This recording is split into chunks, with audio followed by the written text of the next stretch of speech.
Un père a assisté, horrifié, à la scène où son énorme Rottweiler, Titan, s'est soudainement attaqué à son fils de 2 ans dans le jardin.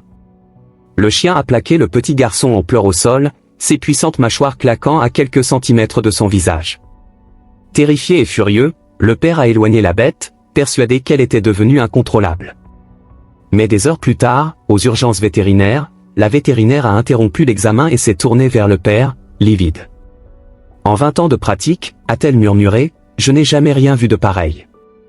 Ce qu'elle a révélé ensuite a laissé le père sans voix. Avant de regarder, n'oubliez pas de liker et de vous abonner pour ne manquer aucune autre histoire touchante comme celle-ci.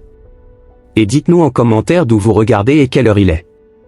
Marc n'avait jamais fait entièrement confiance à son chien. Même en ce paisible dimanche après-midi, tandis que son petit Liam jouait avec ses camions dans l'herbe, Marc surveillait Titan comme le lait sur le feu. Ce Rottweiler de 50 kg était un chien adopté. Et malgré la confiance de sa femme Sarah, Marc ne pouvait oublier la réputation dangereuse de la race. Il connaissait la puissance cachée dans ses mâchoires massives. Il attendait toujours le moindre signe d'agressivité, le moindre faux pas. Il ne s'attendait simplement pas à ce que cela arrive aujourd'hui. Soudain, la tête de Titan se redressa brusquement. Ses oreilles se dressèrent et son corps se raidit. Sans aboyer ni prévenir, l'énorme chien se jeta à travers le jardin. Il se déplaça à une vitesse terrifiante, une masse de muscles noirs fonçant sur le petit garçon. Marc laissa tomber sa tasse de café, qui se brisa sur les pierres, et cria « Titan !» Non. Mais c'était trop tard. Titan percuta Liam, projetant le petit garçon en arrière dans les hautes herbes près de la clôture. Le chien ne s'arrêta pas là. Il grimpa sur l'enfant et, de ses lourdes pattes, plaqua ses épaules au sol. Liam se mit à hurler, un cri strident et terrifié qui transperça le cœur de Marc. Le chien grognait maintenant, un grondement profond et menaçant, et secouait violemment la tête de gauche à droite. Le claquement sec et sonore des mâchoires de Titan résonna dans le jardin. Pour Marc, la scène était claire. Le prédateur s'était enfin réveillé. Le chien était en train de dévorer son fils. L'adrénaline envahit les veines de Marc. Il traversa la pelouse en courant et les rejoignit en quelques secondes. Il ne se souciait pas de sa propre sécurité. Il saisit le collier de cuir épais de Titan à 2 mains et tira en arrière avec une force hystérique. « Lâchez-le !»« Bouge !» rugit Marc. Titan résista. Le chien semblait possédé, les yeux exorbités et injectés de sang, désespéré de rester au-dessus du garçon. C'était comme essayer de déplacer une statue de béton. Les muscles de Titan étaient contractés avec une intensité que Marc n'avait jamais ressentie auparavant, lui faisant prendre conscience de son impuissance face à 50 kilos d'instinct pur. Il gémit, un son aigu et paniqué, mais Marc était aveuglé par la rage et la peur. Il tira l'animal de 50 kilos en arrière, le projetant au sol avec une force qu'il ne se croyait pas capable de posséder. Sarah se précipita, attrapa Liam au sol et courut vers la maison, le protégeant de son corps. Marc se tenait entre sa famille et le chien, la poitrine haletante, les poings serrés. Il repensa à tous les titres de journaux qu'il avait lus sur des chiens de famille se retournant contre leur maître. Il regarda les yeux injectés de sang de Titan et ne vit plus son animal de compagnie. Il vit une bête sauvage qui avait goûté au sang, mais Titan, lui, ne l'avait pas fait. Il se jeta de nouveau sur Titan. Dès qu'il fut séparé du garçon, il sembla perdre toute combativité. Il s'effondra sur l'herbe, se frottant frénétiquement le visage avec ses pattes, le museau enfoui dans la terre, et émettant d'horribles râles. Il se mit à convulser, sa respiration se transformant en un sifflement rauque. « Il est malade !» cria Sarah depuis le porche, vérifiant si Liam avait du sang. « Marc, regarde-le. Il n'est pas malade. »« Il est féroce !» cracha Marc, sa colère se muant rapidement en confusion. Le visage de Titan gonflait à vue d'œil. En quelques secondes, ses yeux se fermèrent complètement et ses lèvres doublèrent de volume.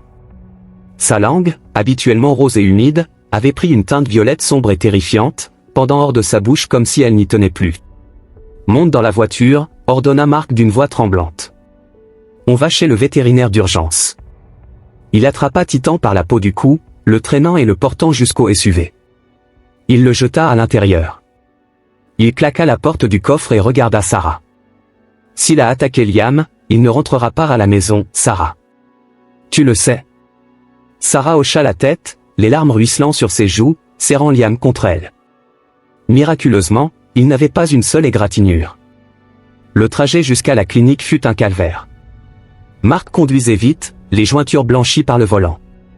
Dans le coffre, Titan se débattait violemment contre les parois métalliques. Marc jeta un coup d'œil dans le rétroviseur et un frisson lui parcourut l'échine. Titan ne se contentait pas de se débattre. Il se grattait désespérément la gorge. Le son provenant du coffre passa d'un sifflement à un cri aigu et désespéré. Le son terrifiant d'une gorge qui se referme complètement. Marc serra le volant plus fort. Croyant que le chien tentait de s'échapper pour attaquer à nouveau, ils ignoraient qu'il s'agissait de l'ultime lutte désespérée d'un animal suffocant, en manque d'air. Lorsqu'ils firent irruption dans la clinique vétérinaire, le personnel, à la vue du visage déformé du chien, le plaça aussitôt sur un brancard. De la mousse perlait aux commissures de ses lèvres. Pour Marc, cela ressemblait au signe classique de la rage ou de la folie. Mais en réalité, sa gorge gonflait si vite qu'il ne pouvait tout simplement plus avaler sa propre salive. Code bleu, obstruction des voies respiratoires, cria une infirmière. Marc et Sarah restèrent plantés là, impuissants, dans le couloir stérile. Les minutes se transformèrent en 1 heure. Le silence dans la salle d'attente était pesant. Marc baissa les yeux sur ses mains tremblantes, remarquant la terre du jardin encore sous ses ongles, et réalisa avec un choc écœurant que les mains avec lesquelles il avait sauvé son fils venaient peut-être de tuer son meilleur ami. Il repassa la scène du jardin en boucle. La violence du plaquage, les grognements. Marc, la tête entre les mains, répétait déjà l'appel qu'il allait passer à la SPA, écœuré à l'idée que son chien adoré se soit transformé en monstre en un clin d'œil. Idéalement, il aurait voulu être en colère, mais voir son chien impuissant sur cette civière l'avait brisé. Finalement, le docteur Evans, la vétérinaire en chef, franchit les doubles portes. Elle paraissait épuisée, son masque chirurgical pendant autour du cou. Elle tenait un petit plateau métallique. « Est-ce qu'il va bien ?» Marc n'arriva pas à finir sa phrase. « Son état est stable », répondit doucement le docteur Evans. On a réussi à lui introduire un tube dans la gorge juste à temps pour maintenir ses voies respiratoires ouvertes. L'enflure est énorme. La vétérinaire hésita, sa main tremblant légèrement tandis qu'elle ajustait la lampe d'examen, comme si elle n'en croyait pas ses yeux devant ce que ses propres instruments médicaux lui montraient. « Je ne comprends pas », dit Marc d'une voix tremblante. « Il a attaqué mon fils. Il était hors de lui. On a cru qu'il avait une tumeur au cerveau, la rage. » La vétérinaire secoua fermement la tête.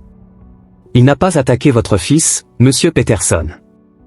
Venez voir ça. » Elle lui tendit un plateau métallique. Dessus gisaient plus de 20 insectes morts. Ils étaient gros, noirs et jaunes, avec des dards menaçants. Des frelons terrestres, dit la vétérinaire. Très agressifs, et leur venin est puissant. Marc fixa le plateau, perplexe. Je ne comprends pas. On les a retirés de la bouche et de la gorge de Titan, expliqua le docteur Evans.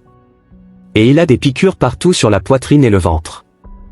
L'endroit précis qui appuyait sur votre fils. La réalisation frappa Marc de plein fouet. Le monde sembla basculer. Titan n'avait pas grogné après Liam. Il n'avait pas mordu le petit garçon. Il l'avait plaqué au sol pour l'empêcher de marcher sur le nid caché. Et quand les SEM s'étaient levés pour attaquer, le chien n'avait pas fui. Il avait immobilisé l'enfant pour le protéger, claquant des mâchoires pour attraper les guêpes au vol avant qu'elles ne puissent se poser sur lui. Il avait utilisé son propre corps comme un bouclier vivant, absorbant chaque piqûre destinée au bébé. Il l'a sauvé, murmura Marc, les larmes brouillant instantanément sa vue. Si un enfant en bas âge avait reçu autant de venin, dit le vétérinaire d'un ton grave, nous n'aurions pas cette conversation.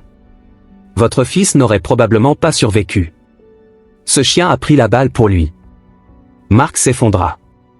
Il s'écroula sur la chaise en plastique, enfouissant son visage dans ses mains, sanglotant à chaudes larmes.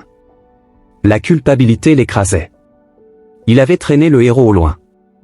Il lui avait crié dessus. Il avait prévu de l'euthanasier.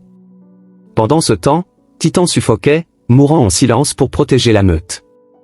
Lorsqu'ils furent enfin autorisés à le voir, Titan était groggy à cause des antihistaminiques et des stéroïdes. Son visage était encore enflé, mais lorsqu'il vit Marc entrer dans la salle de réveil, sa queue battit faiblement contre le sol. Marc s'agenouilla près de la cage et enlaça le cou de l'énorme chien. « Je suis désolé, mon pote, dit-il, la voix brisée. Tu es un bon garçon. Tu es le meilleur des garçons. » Titan laissa échapper un léger soupir et posa sa tête sur l'épaule de Marc. Il ne lui en voulait pas. Il était simplement heureux que ces humains soient sains et saufs. Titan se rétablit complètement.